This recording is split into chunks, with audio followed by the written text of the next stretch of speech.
Hi friends, నేను మామిడికాయ తొక్కు పచ్చడి, ఇది నిలువ పచ్చడి పడుతున్నాను. చూడండి, చాలా టేస్ట్గా ఉంటుంది. మీరు ఒకసారి ట్రై చేయండి. ఎన్ని రకాల మామిడికాయ పచ్చళ్ళు పెట్టినా దీని టేస్ట్ రాదు. మీరు ఒకసారి ట్రై చేయండి. వాటికి కావాల్సిన ఏమేమి కావాలో చూపిస్తాను, చూడండి. మెంతిపిండి, ఆవు పిండి కలిపి రెండు కలిపి మిక్సీ పట్టుకున్నాను. కొద్దిగా అంటే దీనికి కావాల్సిన తగినంత చింతపండు, సాల్ట్, కారం, చిన్నులపాయ పేస్ట్, మామిడికాయ ముక్కలు, వీటిని మెత్తగా దంచుకుని ఇవన్నీ కలుపుకుంటాను. చూడండి ఫ్రెండ్స్, ఇలా మెత్తగా మామిడికాయ ముక్కలన్నీ కోసుకుని ఇలా మెత్తగా తొక్కి పెట్టుకోవాలి. ఇందులో మెంతిపిండి, ఆవు పిండి రెండు కలిపి మిక్సీ చేసుకున్నాను. ఈ రెండు కలిపి రుబ్బేసుకోవాలి.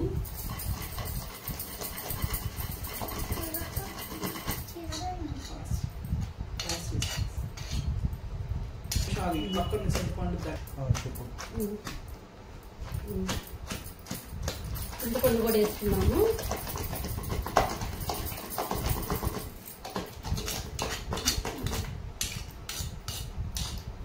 చింతపండు వేస్తున్నాను.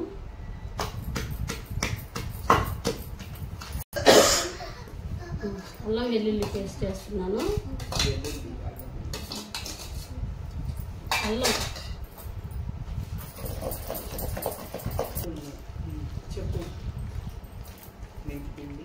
మెంతిపిండి, ఆవు పిండి, అల్లం వెల్లుల్లి పేస్ట్, చింతపండు వేసాము.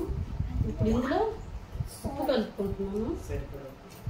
మన రుచికి, మీరు ఎక్కువ తినేవాళ్ళు ఉంటారు, తక్కువ తినేవాళ్ళు ఉంటారు.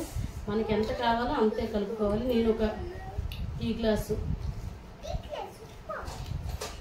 కలుపుతున్నాను.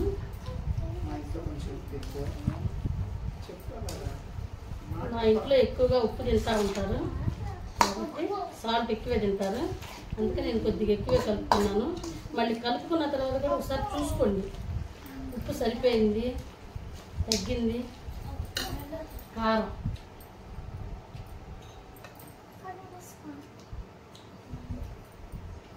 ఒక గిద్ద కారం వేసాను.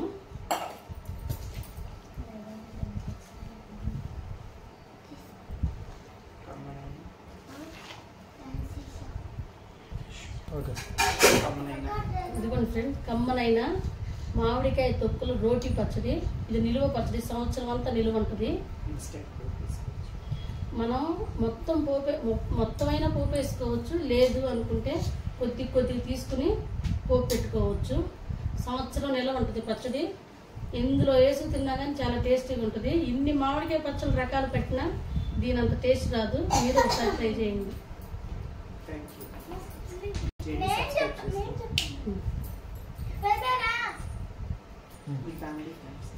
Okay, bye friends. నా వీడియో నచ్చితే లైక్ చేయండి, షేర్ చేయండి, సబ్స్క్రైబ్ చేసుకోండి. మీ ఫ్రెండ్స్కి ఇంకా ఎవరైనా తెలిసిన వాళ్ళు ఉన్న వాళ్ళందరికీ కూడా షేర్ చేయండి. తప్పకుండా లైక్ చేయండి. Okay, bye friends. Thank you.